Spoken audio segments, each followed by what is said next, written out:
नमस्कार बच्चों, मैं ओझा सर क्लास में आप सभी का स्वागत करता हूं।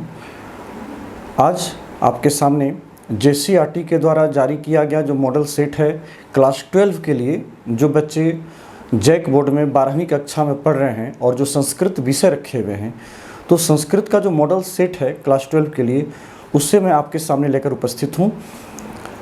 इसका सॉल्यूशन आप अभी देखेंगे। हर एक प्रश्न का उत्तर किस तरह से जैक बोर्ड के द्वारा जारी किया गया, JCERT के द्वारा जारी किया गया हमारे बच्चों के लिए। तो चलिए बिना समय को व्यतीत किए हुए हम लोग इस सेट को शुरू करें। एक रिक्वेस्ट और कि जिन बच्चों ने हमारे चैनल को सब्सक्राइब आपने यदि नहीं किया है, पहली बार देख रहे हैं, तो ज़रूर सब्सक्राइब करें, अपने मित्रों में शेयर करें, लाइक करें। चलिए शुरू करते हैं। फिर यहाँ पर क्लास 12 सेट 1 विषय संस्कृत, पूर्णांक कितना दिया हुआ है। एक और बातें बतानी थी कि जो बच्चे निर्देश नहीं पढ़ते हैं, इस बार आप निर्देश को ज़रूर पढ़िएगा, क्योंकि इस बार निर्देश में ऐसा है कि 7 प्रश्न दिए गए हैं, उसमें से किन्हीं 5 प्रश्नों के उत्तर करने हैं। तो इसलिए हर निर्देश को पढ़ना आपके लिए ज़रूरी है। इससे बहुत आप कंपलसरी मानिएगा। कौन कौन से प्रश्न कितने कितने मार्क्स का है, इसमें वर्णन आपको मिलेगा। तो शुरू करते हैं। फिर इसमें देखिएगा, कोई 5 प्रश्नों का उत्तर करना है खंड क में। मैंने ऊपर यहाँ अंडरलाइन किया है, 10 नंबर का क्वेश्चन है, ठीक है। किसी 5 प्रश्नों का करना है, 2-2 मार्क्स का एक प्रश्न है। यहाँ पर ये जो प्रश्न दिया गया है, एक चीज़ और है कि आपको ये डायरेक्ट प्रश्न पूछे गए हैं। इस मॉडल सेट में आपको बुक से जो पैराग्राफ दिया जाता है वो पैराग्राफ नहीं दिया गया है, ना ही श्लोक दिया गया है और ना ही नाट्यांश दिया गया है। डायरेक्ट प्रश्न पूछे गए हैं, तो आपको थोड़ा सा अलग से इस प्रश्न के उत्तर को याद करना होगा, रटना होगा। फिर भी जो मॉडल सेट है, इससे आपको मैक्सिमम क्वेश्चन रहेंगे, इसलिए मॉडल सेट को आप जरूर देखें। पहला है कस्य अपरम नाम कुचालकम अस्ति। यहाँ पर देखिए, कहता किसका दूसरा नाम जो है वो कुचालक है। तो सप्त पर्वस्य, 7 पर्वतों का जो दूसरा नाम था वो कुचालक कहा गया था। दूसरा है सप्त द्वीपा नाम के आवेष्टन रूपा हसंती। तो सप्त समुद्राह, जो 7 समुद्र थे वो, ठीक है। यहाँ पर एक चीज़ ध्यान रखिएगा कि जिन बच्चों ने इस चैप्टर को नहीं देखा है वो ज़रूर एक बार पढ़ लें, उसके चैप्टर में दिए गए प्रश्न के उत्तर को भी देख लें, क्योंकि वहीं से ये सारे प्रश्न दिए गए हैं आपके चैप्टर के अभ्यास से। तीसरा है श्री नायरः कति वर्षेभ्य ओडिशा नगरे कार्यम करोति स्म। श्री नायर जो थे वो कितने वर्षों से उड़ीसा नगर में कार्य कर रहे थे। तो वर्ष त्रयेभ्य, 3 वर्षों से वो कार्य कर रहे थे, ठीक है। एक चीज़ और है कि ये मैंने शॉर्ट में लिखा है, 1 से 2 वर्ड में। आपको पूर्ण वाक्य में भी आप इसके आंसर को कर सकते हैं। मैंने सिर्फ मेन आंसर को किया है, जो कि टू द पॉइंट है। आप उसको पूरे वाक्य में भी कर सकते हैं। नेक्स्ट 4 में देखिए, कहता उद्भिज्य परिषदः सभापति कः आसीत्। उद्भिज्य परिषद का सभापति कौन थे। तो अश्वत्थदेव, जो पीपल का जो पेड़ था, पीपल का जो वृक्ष था, वही उसके सभापति थे। फिर योग सूत्रे कति प्रमाणानि सन्ति। योग सूत्र में कितने प्रमाण बताए गए हैं। तो इसमें सिर्फ कति पूछा गया, मतलब कितने, सिर्फ संख्या को पूछा गया है। तो आप सिर्फ डायरेक्ट आंसर दे सकते हैं त्रीणी, मतलब 3 इसमें संख्या बता सकते हैं। लेकिन मैंने यहाँ बगल में ये भी लिख दिया कि कौन कौन से 3 प्रमाण हैं, जैसे प्रत्यक्ष है, अनुमान है और आगम है। नेक्स्ट 6 देखिए, योगस्य कति अंगानि कानि च तानि। जैसे यहाँ पर दिया हुआ कि योग के कितने अंग हैं और वो अंग कौन कौन से हैं, ठीक है ना। तो यहाँ पर आपको नाम देना जरूरी है। जैसे पहले आपने दे दिया कि कितने अंग है, तो 8 अंग हैं। कौन कौन से हैं, कानि च तानि, वे कौन से हैं। तो यम, नियम, आसन, प्राणायाम, प्रत्याहार, धारणा, ध्यान, समाधय इत्यादि, ठीक है। ये सभी जो है 8 इनके अंग हैं। 7वां का आंसर यहाँ मैंने दिया है 7 का, चूँकि यहाँ जगह नहीं था। कहता है उद्भिज्य परिषद समालोच्य विषय कह। कहता है कि उद्भिज्य परिषद का मतलब जो पीपल देव जो थे, उनका समालोच्य विषय था क्या, जिस पर कि सारी बातें उनकी जो कही गई थी। तो मानव वार्ता एवं समालोच्य विषय। कहता मानव से संबंधित जो बातें थी, जो वार्ता थी, वही जो है समालोच्य का विषय था। नेक्स्ट है खंड ख। खंड ख में चलिए, ये इसमें संधि करनी है आपको, ठीक है ना। केचन पंचैव, केवल 5 ही संधियाँ करनी है। यहाँ पर 7 दिए गए हैं, है ना। सप्त प्रश्न, यहाँ पर 7 प्रश्न दिए गए हैं, इसमें से किसी 5 का आपको आंसर करना है। अब तत् जोड़ टीका, तत् टीका, यहाँ पर ट बाद में होने के चलते तो भी जो है वो ट में बदल गया है। क का। ख में कवि जोड़ अयम, यहाँ पर विसर्ग के बाद स्व, यहाँ पर स्वर अ आया है, अयम का अ आया है, इस विसर्ग के बाद, तो इसलिए विसर्ग जो है वो र में चेंज होकर के कविरयम बन गया। यहाँ देखिए कविरयम, यहाँ पर जो र आया है वो इसलिए बन गया चूँकि यहाँ पर विसर्ग के बाद स्वर वर्ण है। तो ये सूत्र है, काफ़ी डिटेल्स आप मेरे यदि वीडियो को देखेंगे मेरे प्लेलिस्ट में जा करके, तो मैंने उसमें व्याकरण बताया है कि किस प्रकार से विसर्ग जो है र में बदलता है, किस प्रकार से विसर्ग जो है वो श में बदलता है, किस सूत्र से बदलता है। सूत्र के साथ मैंने वहाँ पर काफ़ी डिटेल्स मैंने बताया है। तो आप इसके विषय में और यदि डिटेल्स जानना चाहते हैं तो आप मेरे ओझा सर क्लासेस में आप जा करके उसके जो प्लेलिस्ट दिए गए हैं उसमें वीडियो को दिया गया है, उससे आप जरूर देखें। फिर गौ में है रामस चिनोती, रामस जोड़ चिनोती, रामस चिनोती। यहाँ पर देखिए बाद में च होने के चलते स जो है वो तालव्य श में बदल गया है। क्यों तालव्य श में बदल गया? क्योंकि च जो है वो तालु वर्ण है, तालव्य वर्ण है, इचु यशाणम तालु। तो बाद में तालव्य वर्ण होने के चलते श जो है वो भी तालव्य श में बदल गया। यही कारण है कि यहाँ पर तालव्य श हो गया। ठीक है, स जो है तालव्य श में बदल गया है और बन गया रामस चिनोती। फिर इसमें विच्छेद करना है आपको। सज्जन का सत्य जोड़ जन, ठीक है, सज्जन का सत्य जोड़ जन, उड्डयनम उत जोड़ डयनम। फिर सत्यम वद, ये मनुस्वार से म को अनुस्वार हुआ है, तो जब इसका संधि विच्छेद करिएगा तो हो जाएगा सत्यम जोड़ वद। तो यहाँ पर ये जो म देख रहे हैं यही म जो है यहाँ पर ये अनुस्वार में बदल गया है। तो यहाँ पर संधि, इसलिए संधि विच्छेद करने के बाद महलंत में हो जाएगा। फिर समस्त पद, आपको समास का समस्त पद बताना है। पंचानाम पात्रानाम समाहारः इति पंच पात्रम, ठीक है, समाहार द्वंद्व है। फिर है ये आपको पंचानाम पात्रानाम समाहारः इति पंच पात्रम।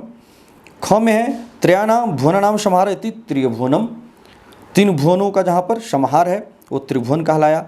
इस प्रकार से रामश्च कृष्णश्च, राम कृष्णो, ये द्वंद्व समास हो गया आपको, राम और कृष्ण। नेक्स्ट चलिए विग्रह करना है आपको। पंचमूली, पंचानाम मूलानाम समाहारः इति पंचमूली। ख में है पाणी पादम, पाणी च पादव च एतेषाम समाहारः। कहता कि पाणी शब्द है, पाणी मतलब होता है हाथ, और चूँकि हाथ दो होते हैं इसलिए पाणी हो गया द्विवचन में, पाणी। और पादव, पादः शब्द है पैर, पैर भी दो होते हैं इसलिए पादः पादव पादाः, पादव द्विवचन में हो गया। तो इसलिए द्विवचन में दोनों पद होने के चलते और इन दोनों का जो समाहार अर्थ में प्रयोग होता है तो समाहार द्वंद्व हुआ यहाँ पर। पाणी पादम जो समस्त पद बना वो नपुंसक लिंग के एक वचन में बनता है, इसलिए पाणी पादम हो गया। नेक्स्ट है गौ में पितरौ, माता च पिता च इति पितरौ। ये एक शेष द्वंद्व है, द्वंद्व को चूँकि हम लोग तीन भाग में देखते हैं तो यहाँ पर एक शेष द्वंद्व माता च पिता चेति पितरौ भी होता है और माता पितरौ भी बनता है समस्त पद, ये जरूर आप ध्यान रखिएगा।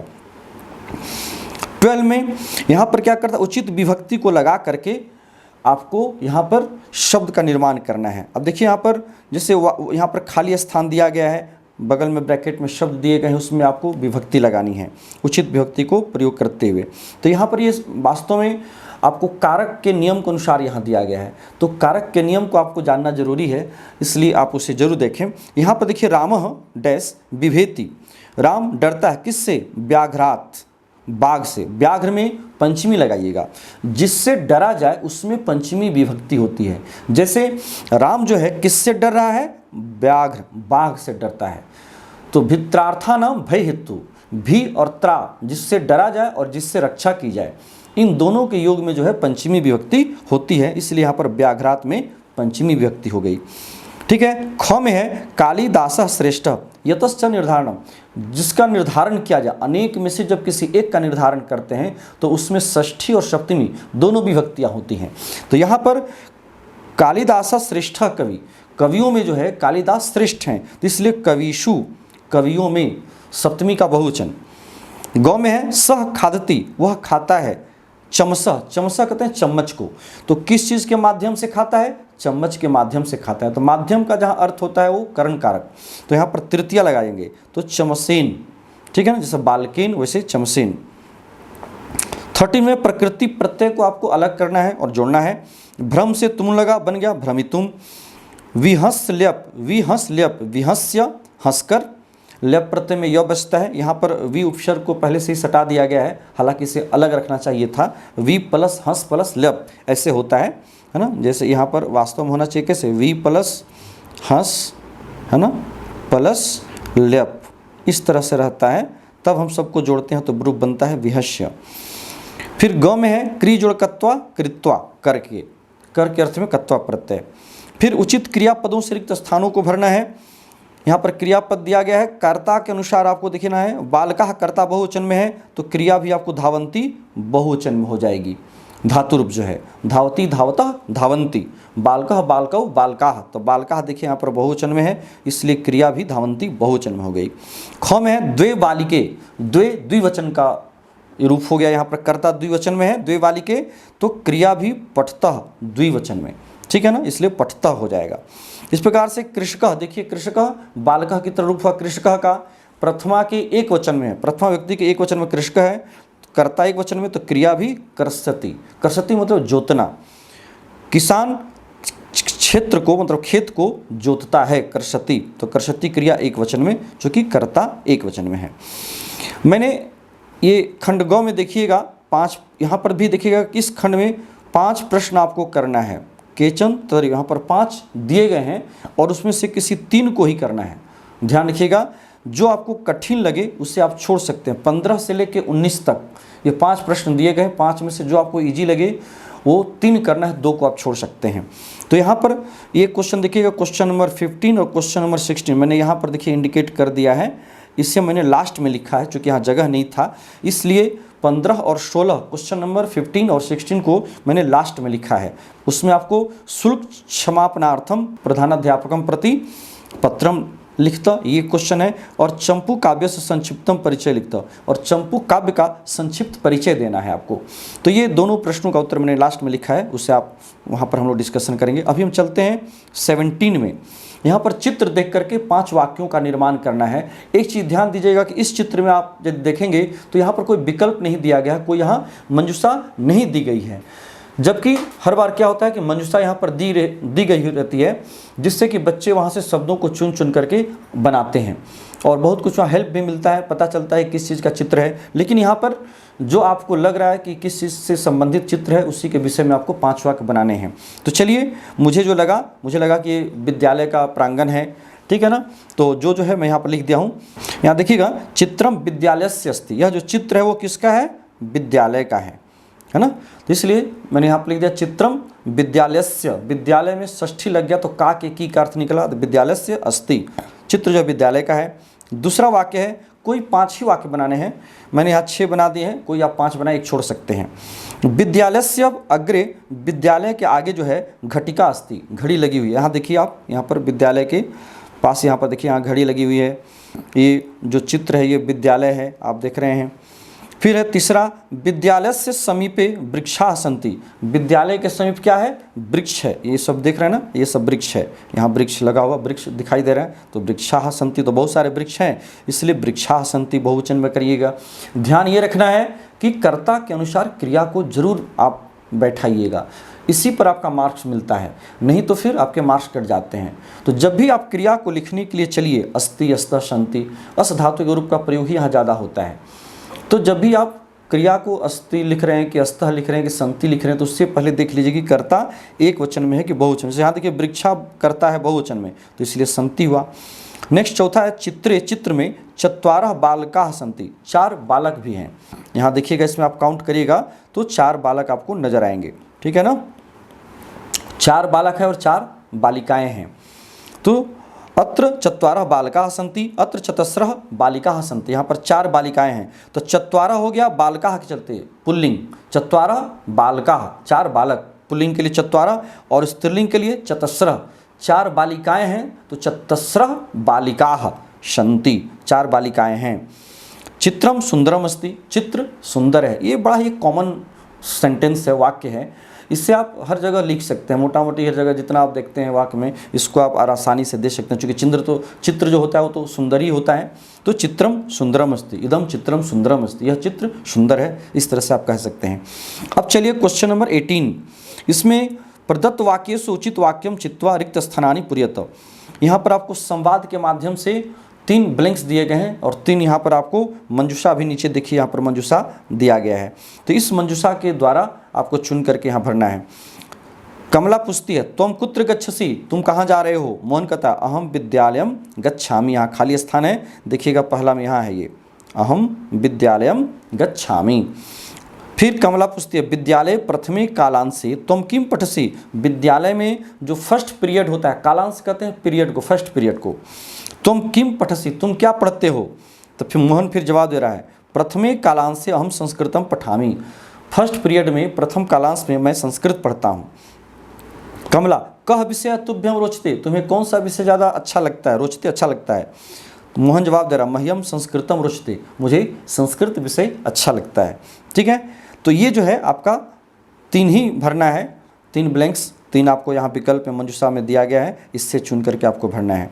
अब चलिए क्वेश्चन नंबर 19, इसमें यहाँ भी देखिएगा आपको विकल्प दिया गया है मंजूषा में, और उस मंजूषा से शब्दों को चुन करके इस अनुच्छेद को आपको भरना है। यहाँ एक स्टोरी, शॉर्ट स्टोरी दी गई है और इस स्टोरी के माध्यम से नीचे आपको देखिएगा यहाँ मंजूषा भी दी गई है, तो इस मंजूषा से शब्दों को चुन कर भरना है।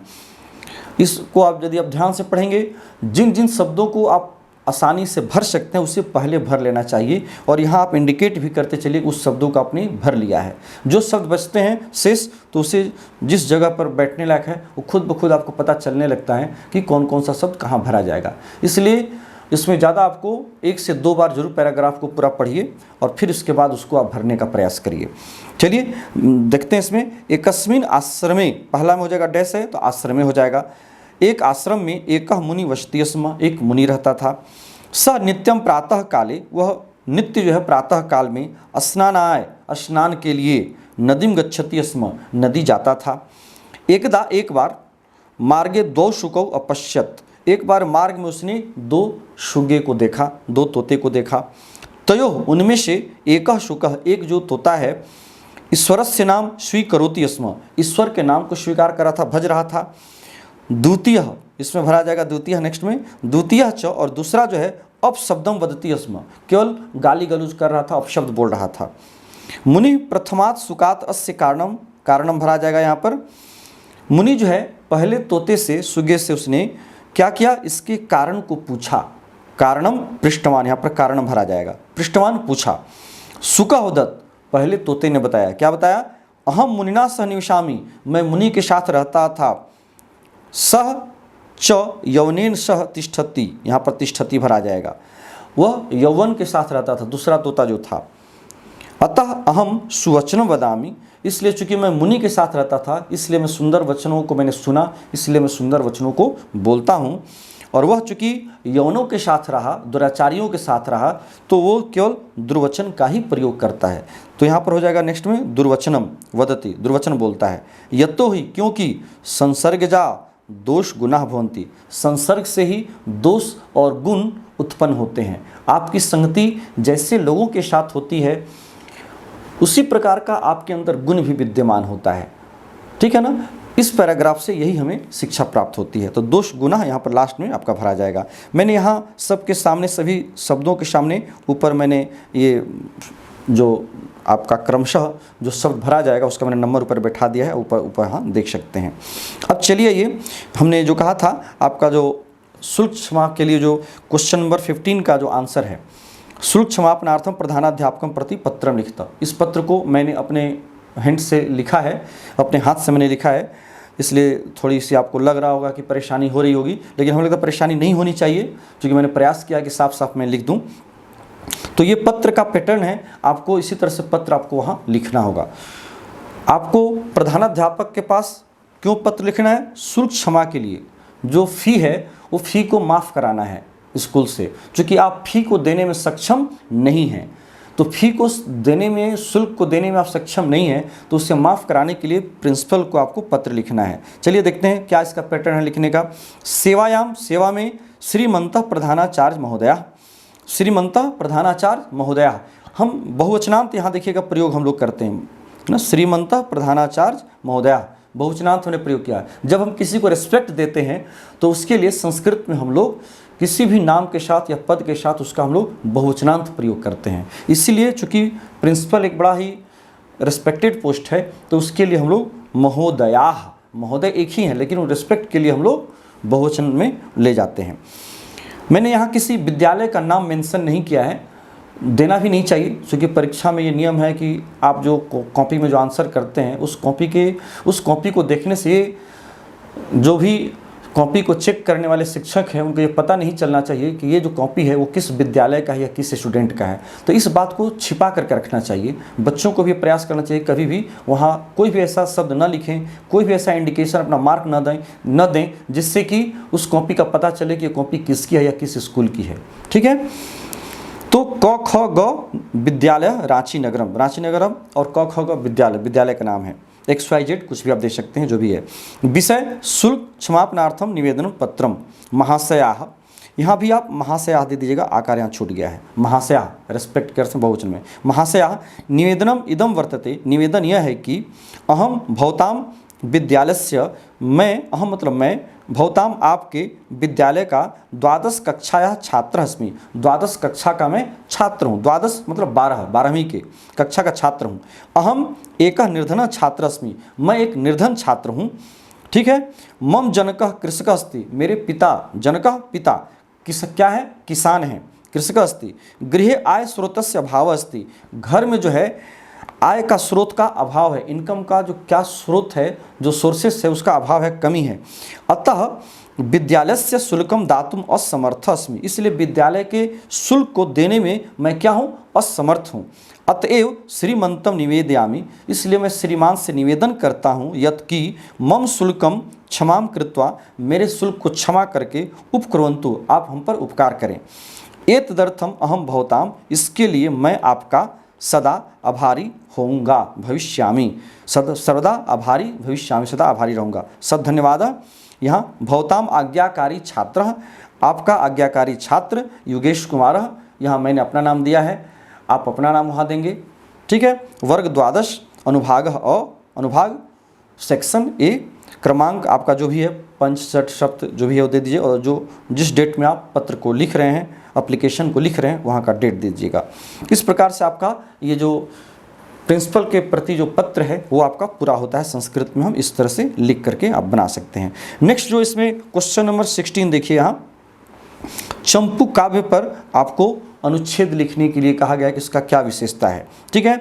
तो उस चंपू काव्य में पहले तो हम जान लें कि संस्कृत में जो काव्य साहित्य होता है तो उस काव्य के अलग अलग भेद होते हैं। उन्हीं भेदों में से कई विधाएं हैं उनकी, कई प्रकार के प्रकार हैं उनके। गद्य काव्य है ना, पद्य काव्य, चंपू है, गीति काव्य है, खंड काव्य इत्यादि, सब बहुत सारी उसकी विधाएं हैं। तो उन्हीं विधाओं में से एक विधा है चंपू काव्य।